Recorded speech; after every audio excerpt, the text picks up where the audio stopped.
Impurity in Israel's camp. The Lord gave these instructions to Moses. Command the people of Israel to remove from the camp anyone who has a skin disease or a discharge or who has become ceremonially unclean by touching a dead person. This command applies to men and women alike. Remove them so they will not defile the camp in which I live among them. So the Israelites did as the Lord had commanded Moses and removed such people from the camp. Then the Lord said to Moses, Give the following instructions to the people of Israel. If any of the people, men or women, betray the Lord by doing wrong to another person, they are guilty. They must confess their sin and make full restitution for what they have done, adding an additional 20% and returning it to the person who was wronged. But if the person who was wronged is dead, and there are no near relatives to whom restitution can be made, the payment belongs to the Lord and must be given to the priest. Those who are guilty must also bring a ram as a sacrifice, and they will be purified and made right with the Lord. All the sacred offerings that the Israelites bring to a priest will belong to him. Each priest may keep all the sacred donations that he receives. Protecting marital faithfulness. And the Lord said to Moses, Give the following instructions to the people of Israel. Suppose a man's wife goes astray, and she is unfaithful to her husband, and has sex with another man, but neither her husband nor anyone else knows about it. She has defiled herself, even though there was no witness, and she was not caught in the act. If her husband becomes jealous and is suspicious of his wife and needs to know whether or not she has defiled herself, the husband may bring his wife to the priest. He must also bring an offering of 2 quarts of barley flour to be presented on her behalf.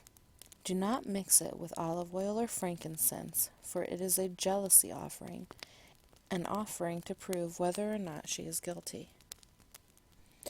The priest will then present her to stand trial before the Lord. He must take some holy water in a clay jar and pour it into the dust he has taken from the tabernacle floor. When the priest has presented the woman before the Lord, he must unbind her hair and place in her hands the offering of proof, the jealousy offering, to determine whether her husband's suspicions are justified. The priest will stand before her, holding the jar of bitter water that brings a curse to those who are guilty.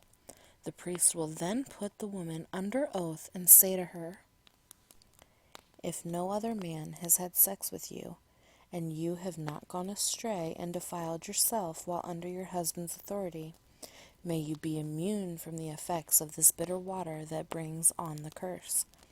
But if you have gone astray by being unfaithful to your husband, and have defiled yourself by having sex with another man, at this point the priest must put the woman under oath by saying, May the people know that the Lord's curse is upon you when he makes you infertile, causing your womb to shrivel and your abdomen to swell.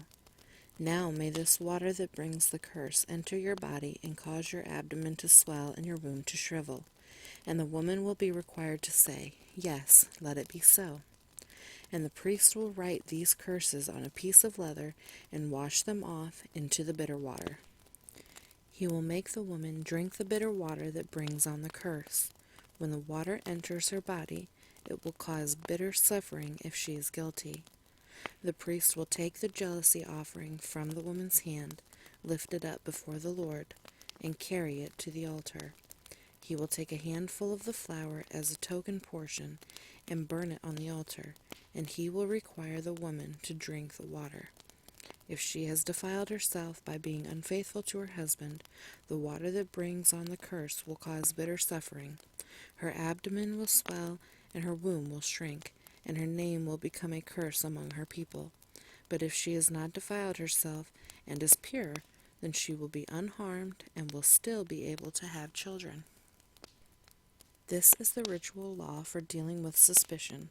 If a woman goes astray and defiles herself while under her husband's authority, or if a man becomes jealous and is suspicious that his wife has been unfaithful, the husband must present his wife before the Lord, and the priest will apply this entire ritual law to her.